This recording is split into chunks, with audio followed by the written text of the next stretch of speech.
in this world where information's moving quickly, where we have completely unrealistic projections of what's possible, what we ought to do, should do, how do we quiet all of that stuff out, create some space for curiosity, lack of judgment, quiet to listen? How do we do that?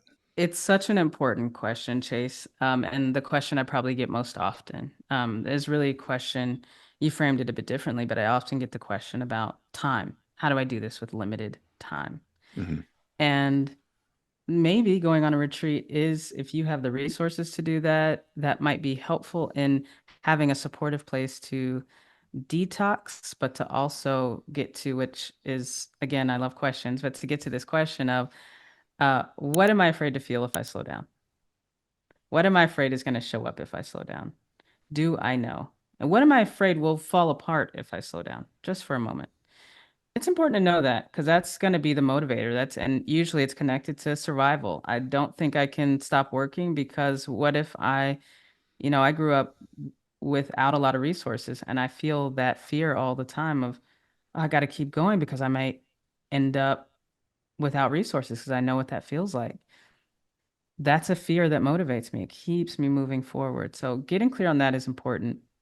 But the other thing I really want to say to people is that when I'm talking about embodiment or what we call center and somatics, this is a place that is not, it's sort of outside of the question of time.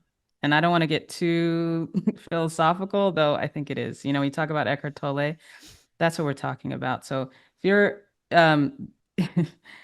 if you find yourself going up, it's mindfulness. If you go up the stairs, if you retreat, as a lot of people do, to the bathroom and scroll on your phone forever, in those moments, it doesn't take a long time to find center and to find this place where you can be okay in yourself. It's not that it takes time. It's that you just have to keep journeying back to it. You have to keep remembering that it's there.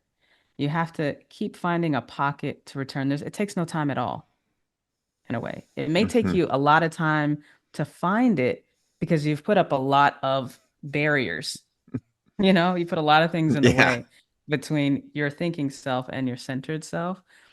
But once you start to knock down those barriers one by one, understand what they are, the fears, the concerns, the discomfort, the emotions that you don't really like to feel, you start knocking down those barriers. It takes no time at all to center. It's right there. It's right next to you at all moments. So you got to cultivate a practice to get there, but I would say make it simple. Do it as you're walking up the steps.